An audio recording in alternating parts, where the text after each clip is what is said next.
லவ்தேத்து இயேசுஸ் கிறிஸ்துஸ். இயேசு கிறிஸ்துவுக்கு புகழ். தமிழ் கூறும் நல்லுலகில் வாழும் அனைத்து அன்புள்ளங்களுக்கும் வத்திக்கான் வானொலியின் வணக்கம்.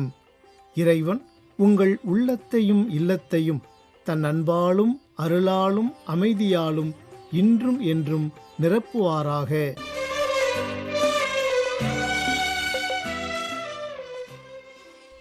அன்பு நேயர்களே, வத்திக்கான் வானொலி இன்று உங்களுக்கு வழங்கவிருப்பவை தடம் தந்த தகைமை, நேர்காணல் மற்றும் செய்திகள்.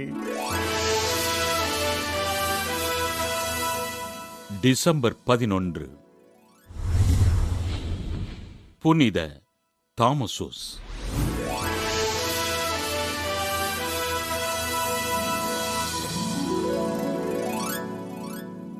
ஸ்பெயின் நாட்டில் வாழ்ந்த அந்தோனியூஸ் லவுரன்சியா பெற்றோருக்கு கிபி 305 பிறந்தார் தாமசுஸ்.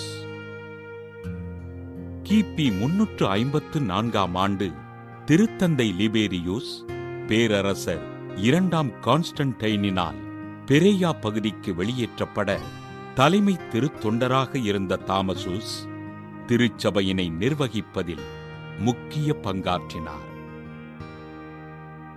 திருத்தந்தை லிபேரியூஸ் இறந்த பின்பு கிபி 366 திருத்தொண்டர் தாமசுஸ் புதிய திருத்தந்தையாக தேர்ந்தெடுக்கப்பட திருத்தந்தை லிபேரியூஸின் ஆதரவாளர்கள் ஊர்சினுஸ் என்பவரை போட்டி திருத்தந்தையாக தேர்ந்தெடுத்தார்கள். கிபி 367 பேரரசன் 2 வேலண்டினியன் திருத்தந்தை தாமசுஸை அங்கீகரிக்க போட்டி திருத்தந்தை ஊர்சினுஸ் கொலோன் நகருக்கு அனுப்பி வைக்கப்பட்டார். இவரது ஆட்சி காலத்தில் நிலவிய அப்பொல்லினரிய கொள்கை, மாசிதோனியன் கொள்கை போன்ற தப்பறைகளை வன்மையாக கண்டித்த திருத்தந்தை தாமசுஸ் கிபி 368 திருச்சபையில் நிலவிய குழப்பங்களையும் பூசல்களையும் சரிசெய்து மக்களிடையே கத்தோலிக்க விசுவாசத்தினை கட்டி எழுப்பினார். மிலான் நகர ஆயர் ஆக்செந்தியூஸ் இறைத்தந்தையும் இயேசு கிறிஸ்துவும் ஒரே இறையியல்பு கொண்டவர்கள் இல்லை, மாறாக ஒத்த இறையியல்பு கொண்டவர்கள் என்ற ஆரியுஸின் தப்பறையினை போதிக்க திருத்தந்தை தாமசுஸ் கிபி 369 இவரை திருச்சபையிலிருந்து புறம்பாக்கினார்.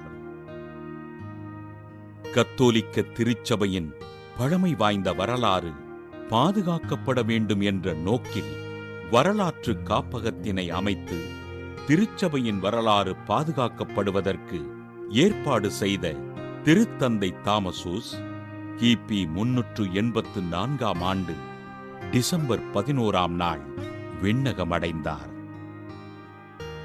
கத்தோலிக்க திருச்சபையின் 38வது திருத்தந்தையாக பொறுப்பேற்று 14 வருடங்கள் 344 நாட்கள் திருச்சபையினை நன்கு வழிநடத்தி ஆண்டவரின் பணிகளைச் செய்த திருத்தந்தை தாமசுஸினை திரு அவை புனிதராக உயர்த்தியது.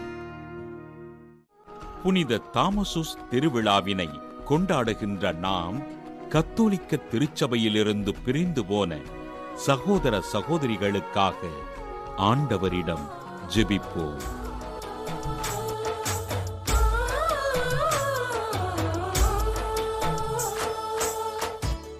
நேர்காணல். கிறிஸ்துமஸ் குடில் பற்றிய விளக்கம்.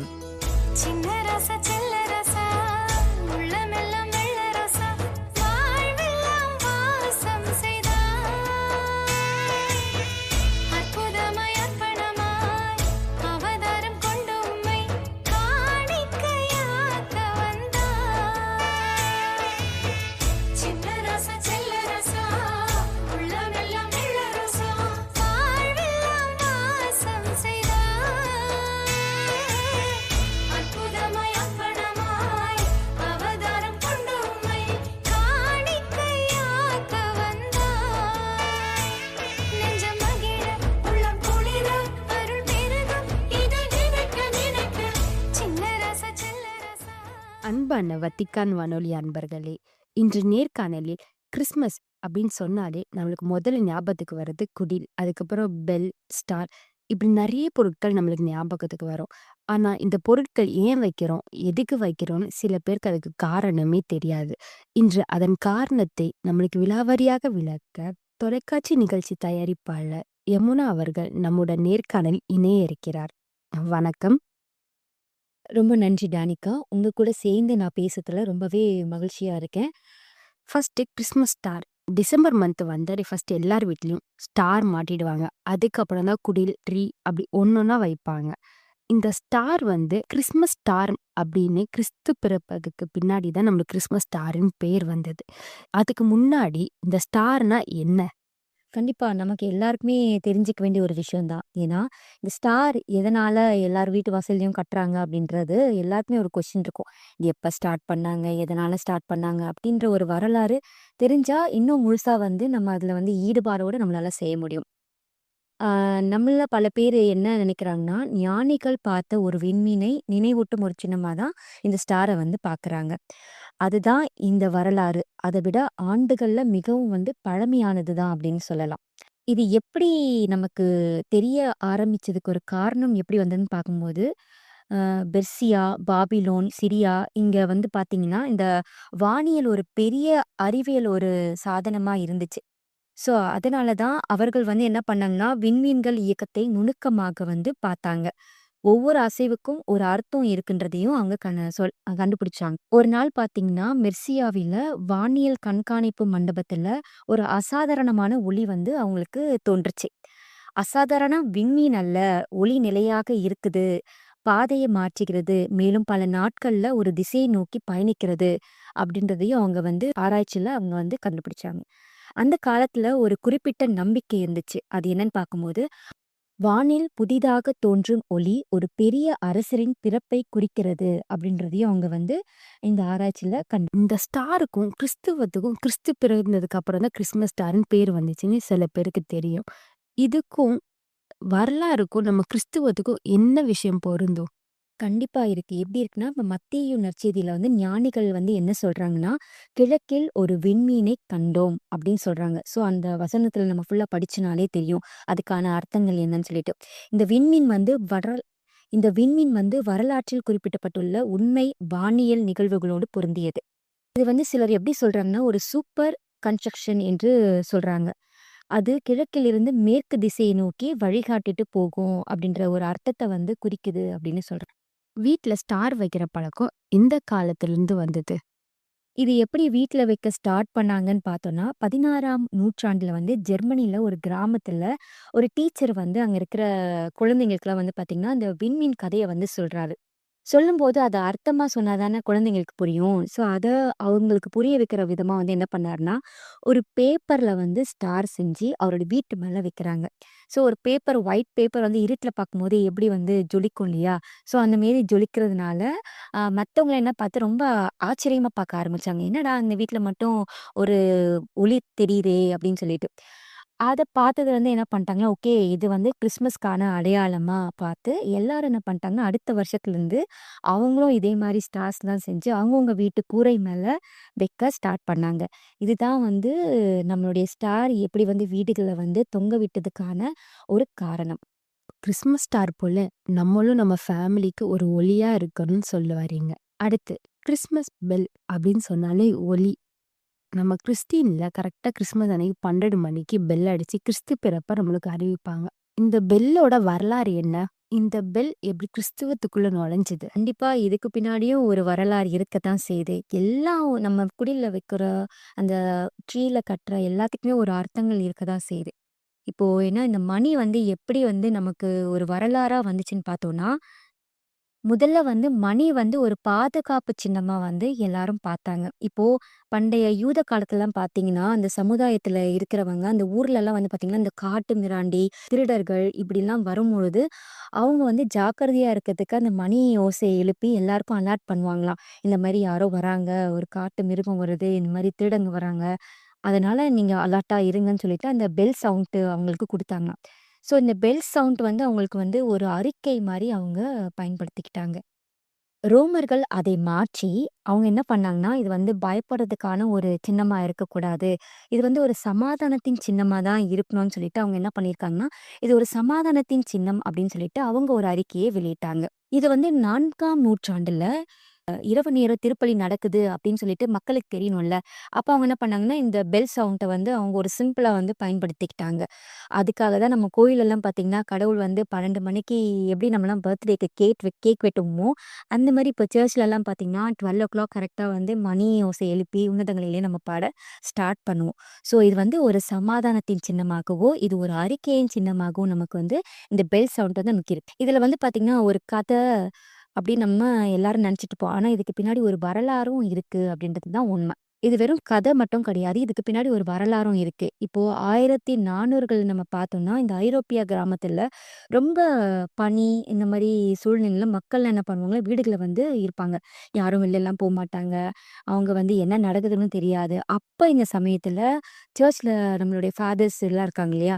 அவங்க என்ன பண்ணுவாங்கன்னா, இந்த மாரி கிறிஸ்து பிறந்துட்டாரு அப்படின்ற ஒரு நற்செய்தி அவங்களுக்கு போதிக்கும் வண்ணமா, இந்த பெல் சவுண்ட் அடிச்சு கிறிஸ்து நமக்கு பிறந்திருக்காரு அப்படின்ற அறிக்கையை இந்த மணி மூலியமா, ஓசை மூலியமா நமக்கு சொன்னாங்க. அந்த ஒலி பனிக்குள் ஒரு ஒளி போல மக்களின் மனதை தூக்கியது. அன்று முதல் அந்த கிராமத்துல கிறிஸ்துமஸ் மணி ஒரு மரபாக நிலை பெற்றது. இதான் ஒரு வரலாறு பெல்லுக்கு பின்னாடி. இந்த மணி நமக்கு என்ன அர்த்தத்த சொல்லுதுன்னா, உங்க வார்த்தைகள் மகிழ்ச்சி ஒலிக்கட்டும். அதாவது உங்களோட வார்த்தைகள இங்க சொல்ற அந்த சவுண்ட் வந்து மத்தவங்களுக்கு வந்து என்ன சொல்றது? கஷ்டமா இருக்கக்கூடாது. நம்மளுடைய ஒரு சவுண்ட் நம்ம அந்த வார்த்தை சொல்லும்போது ஒரு சவுண்ட் வரும் இல்லையா? அந்த சவுண்ட் வந்து உங்களுடைய ஆ மத்தவங்களுக்கு அது வந்து ஒரு சந்தோஷத்த கொடுக்கணும். கஷ்டத்த கொடுக்கக்கூடாது. இப்ப நம்ம வார்த்தையில சொல்லும்போது சிலர்லாம் சவுண்டா பேசுவாங்க. அந்த சவுண்ட் வந்து எப்படின்னா, மத்தவங்களுக்கு பயத்த கூட ஏற்படுத்தும். ஸோ அப்படி இருக்கக்கூடாது. சந்தோஷமா இருக்கணும். அமைதிய தரக்கூடிய ஒரு சவுண்டா இருக்கணும் அப்படின்னு சொல்றாங்க. உங்களை சந்திக்கும் ஒவ்வொரு மனதில் அமைதி பெறட்டும் அப்படின்னு சொல்றாங்க. நம்மள சந்திக்கிற யாரா இருந்தாலும், அவங்களுடைய வாழ்க்கையில அமைதியும், சமாதானமா இருக்கட்டும் அப்படின்னு சொல்லி தான் இந்த மணி வந்து ஒரு ஆழமான நம்பிக்கையை நமக்கு கொடுக்குது. நேயர்களே, இன்ற நேர்காணலில் கிறிஸ்மஸ் பெல் மற்றும் கிறிஸ்மஸ் ஸ்டார் பற்றி மிக தெளிவாக விளக்கிய திருமதி யமுனா அவர்களுக்கு நன்றி. அடுத்த வாரம் இதே நேர்காணலில் கிறிஸ்மஸ் மரம் மற்றும் கிறிஸ்மஸ் மகுடம் பற்றி அதற்கு என்ன அர்த்தம் என்று அடுத்த வாரம் நேர்காணலில் காண்போம். இத்துடன் இந்த நேர்காணல் முடிகிறது. நன்றி, வணக்கம். பூமலர்கள் பாலன் பாதம் சூடும் பனி விழும் இரவில் இயற்கை பாடும் பூமலர்கள் பாலன் பாதம் சூடும் பனி விழும் இரவில் இயற்கை பாடும் மனமேனும் தொழுவத்தில் வசந்தமாய் உதித்த விண்மீன்கள் போற்றிடும் நட்சத்திர நாயகா ஞானிகள் தேடியே வந்திடுவர் உன்னத காணிக்கை தந்திடுவர் வானவர் வாழ்த்திட விண்ணவர் போற்றிட காணிக்கையானவா சின்ன ரசா செல்ல ரசா உள்ளமெல்லாம் வெள்ள ரசா வாழ்வெல்லாம் வாசம் செய்தாய் அற்புதமாய் அர்ப்பணமாய் அவதாரம் கொண்டு உம்மை காணிக்கையாக்க வந்தாய் சின்ன ரசா செல்ல ரசா உள்ளமெல்லாம் வெள்ள ரசா வாழ்வெல்லாம் வாசம் செய்தாய். அன்பு நேயர்களே, இதுவரை நீங்கள் கேட்டு மகிழ்ந்தவை வத்திக்கான் வானொலி வழங்கிய இன்றைய புனிதர் மற்றும் கிறிஸ்மஸ் குடில் குறித்த நேர்காணல்.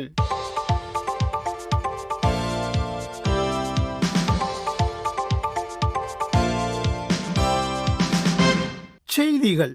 அன்னை மரியாவின் மகிழ்ச்சி என்பது கடந்த காலத்துடன் கட்டுப்படுத்தப்படவில்லை, அது அவருடைய வாழ்நாள் முழுவதும் தொடர்கிறது என்றும், குவாதலூப்பில் நாம் கடவுளால் அன்பு கூறப்படுகிறோம் என்பதை அறிந்து கொள்ளும் மகிழ்ச்சியை அன்னை எழுப்புகிறார் என்றும் தெரிவித்தார் திருத்தந்தை 14ஆம் லியோ. டிசம்பர் 12 வெள்ளியன்று வத்திக்கானின் புனித பேதுரு பெருங்கோவிலில் சிறப்பிக்கப்பட்ட குவாதலூப் அன்னை மரியாவின் விழா திருப்பலியில் வழங்கிய மறைவுரையில் இவ்வாறு கூறினார் திருத்தந்தை. மரியாவின் தாய்மை நாம் கடவுளின் குழந்தைகள் என்பதை கற்பிக்கிறது என்றும், வாழ்க்கையின் சவால்களை எதிர்கொள்ளும் போது நாம் அவரிடம் திரும்பி, அம்மா, நாங்கள் எப்படி உங்கள் இதயம் விரும்பும் குழந்தைகளாக இருக்க முடியும் என்று கேட்கும்போது அவர் அன்பாக அவர் உங்களுக்கு சொல்வதை செய்யுங்கள் என்று பதிலளிக்கிறார் என்றும் உரைத்தார். நம்மை வழிநடத்தவும் நாடுகள் பிரிவினையையும் வெறுப்பையும் வெல்ல உதவவும் இளைஞர்கள் கிறிஸ்துவுக்கு உண்மையாக இருக்க ஊக்குவிக்கவும் மரியாவிடம் வேண்டுவோம் என்று கூறிய திருத்தந்தை திரு அவையிலிருந்து விலகிச் சென்றவர்களை அவர் மீண்டும் அழைத்து குடும்பங்களை வலுப்படுத்தட்டும் என்றும் இதனால் இல்லங்கள் விசுவாசத்தின் பள்ளிகளாக மாறக்கூடும் என்றும் மொழிந்தார். நற்செய்தியை தன் இதயத்தில் வைத்திருந்த மரியாவும் அதையே செய்ய நமக்கு உதவுவாராக என்றும் நற்செய்தி எங்கு சென்றடைகிறதோ அங்கு அனைத்தும் புதுப்பிக்கப்பட்டு நலமடைகின்றன என்ற நம்பிக்கையுடன் வாழ்வோம் என்றும் கூறினார் திருத்தந்தை. நம்மை பாதுகாக்கவும் கிறிஸ்துவில் ஒன்றித்திருக்கவும் அவருடைய பரிந்துரையை நாம் கேட்போம் என்றும் கிறிஸ்து நமக்காக தயாரித்த நிலைவாழ்வை நோக்கி புனித பேதுருவின் துணையில் நம் அனைவரையும் அவர் வழிநடத்துவாராக என்றும் கூறி தனது மறைவுரையை நிறைவு செய்தார் திருத்தந்தை. மனிதரின் மாண்புக்கு மரியாதை அளியுங்கள் என்றும் பாதுகாப்பு நடவடிக்கைகள் இந்த அடிப்படை பரிமாணத்தை ஒருபோதும் மறந்துவிடக்கூடாது, மேலும் ஒவ்வொரு தனிநபரின் மாண்பையும் உரிமைகளையும் மதிக்க தவறக்கூடாது என்றும் கேட்டுக்கொண்டார் திருத்தந்தை 14ஆம் லியோ. டிசம்பர் 12 வெள்ளியன்று திருப்பீடத்தில் அரசின் தகவல் பாதுகாப்பு அமைப்பின் உறுப்பினர்களுக்கு வழங்கிய உரையின் போது இவ்வாறு தெரிவித்த திருத்தந்தை, இத்தாலியின் உளவுத்துறை சேவைகளின் 100ஆண்டு விழாவை குறிக்கும் வகையில் தொழில்முறை திறனை வலுவான நெறிமுறை கொள்கைகளுடன் இணைக்குமாறு வேண்டுகோள் விடுத்தார். திருத்தந்தை தனது உரையில் மனித மாண்பு, தகவல் தொடர்பு அறநெறிகள் ஆகிய 2 தலைப்புகளின் கீழ் தனது சிந்தனைகளை அவர்களுடன் பகிர்ந்து கொண்டார். கடினமான சூழ்நிலைகளில் பொது நன்மைக்காக மற்ற அனைத்தையும் ஒதுக்கி வைக்க வேண்டியிருக்கும் போது இந்த அறநெறிமுறை கோரிக்கையை மறந்துவிடும் ஆபத்து உள்ளது என்றும், மேலும் சமநிலையை கண்டறிவது எப்போதும் எளிதானது அல்ல என்றும் அவர்களுக்கு எடுத்துக்காட்டினார். அண்மைய 10 ஆண்டுகளில் தகவல் தொடர்பு உலகம் கணிசமாக மாறிவிட்டது என்று தெரிவித்த திருத்தந்தை, இன்று எண்மமுறை புரட்சி நம் வாழ்வின் ஒரு பகுதியாக அமைந்துவிட்டது என்றும், மேலும் நாம் தகவல்களை பரிமாறிக்கொள்வதும் ஒருவருக்கொருவர் தொடர்பு கொள்வதும் இதில் அடங்கும் என்றும் விளக்கினார். மேலும் புதிய மற்றும் எப்போதும் மேம்பட்ட தொழில்நுட்பங்களின் வருகை அதிக சாத்தியக்கூறுகளை வழங்குகிறது, ஆனால் அதே வேளையில் நம்மை தொடர்ச்சியான ஆபத்துகளுக்கும் ஆளாக்குகிறது என்றும் எச்சரித்தார் திருத்தந்தை. அரசியல்வாதிகள், பத்திரிகையாளர்கள் அல்லது குடிமைச் சமூகத்தில் உள்ள பிற குழுக்களை அவமதிக்கவோ, தவறாக கையாளவோ, அச்சுறுத்தவோ அல்லது இழிவுபடுத்தவோ இரகசிய தகவல்கள் பயன்படுத்தப்படாமல் இருப்பதை நாம் கண்டிப்பாக உறுதி செய்ய வேண்டும். இது திரு அவை துறைக்கும் பொருந்தும் என்றும் குறிப்பிட்டார் திருத்தந்தை. கலை, அறிவியல், பல்கலைக்கழகங்கள் மற்றும் கலாச்சார வாழ்வில் கிறிஸ்தவம் அளித்த பங்களிப்புகளை குறிப்பிட்டு ஐரோப்பா தனது கிறிஸ்தவ பாரம்பரியத்தை ஒரு வரலாற்று உண்மையாக ஒப்புக்கொள்ள வேண்டும் என்று கூறினார் திருத்தந்தை 14ஆம் லியோ. டிசம்பர் 10 இப்புதனன்று ஐரோப்பிய நாடாளுமன்றத்தின் ஐரோப்பிய பழமை மற்றும் சீர்திருத்தவாதிகள் குழு ஒன்றை திருப்பீடத்தில் சந்தித்த போது இவ்வாறு கூறினார் திருத்தந்தை. ஐரோப்பாவின் அடையாளம் என்பது அதன் யூத கிறிஸ்தவ தோற்றுவாயிலிருந்து பிரிக்க முடியாதது என்று கூறிய திருத்தந்தை, இந்த மரபுதான் இக்கண்டத்தின் தார்மீக கோட்பாடுகளுக்கும் வறுமை, புறக்கணிப்பு, காலநிலை சிக்கல்கள் மற்றும் வன்முறை போன்ற சவால்களை சமாளிக்கும் அதன் திறனுக்கும் அடிப்படையாக இருக்கிறது என்றும் வலியுறுத்தினார். மாநில வழக்குரைஞர் மன்றங்களில் 30 விழுக்காட்டு இடங்களை பெண்களுக்காக ஒதுக்க வேண்டும் என்ற உச்சநீதிமன்ற உத்தரவை இந்திய தல திருஅவை தலைவர்கள் பாராட்டி வரவேற்றுள்ளனர் என்று யூகான் செய்தி நிறுவனம் கூறியுள்ளது. டிசம்பர் 8 திங்களன்று தலைமை நீதிபதி சூரியகாந்த் தலைமையில் நடைபெற்ற அமர்வு பெண்கள் குறைவாக உள்ள சட்ட அமைப்புகளில் பாலின பாகுபாட்டை எதிர்கொள்வதை நோக்கமாக கொண்டிருந்தது என்றும் அச்செய்தி குறிப்பு தெரிவிக்கின்றது.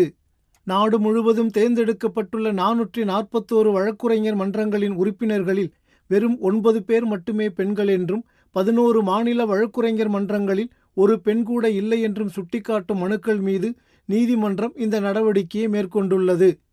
இத்துடன் வத்திக்கான் வானொலியின் தமிழ் ஒலிபரப்பு நிறைவு பெறுகின்றது. வணக்கம்.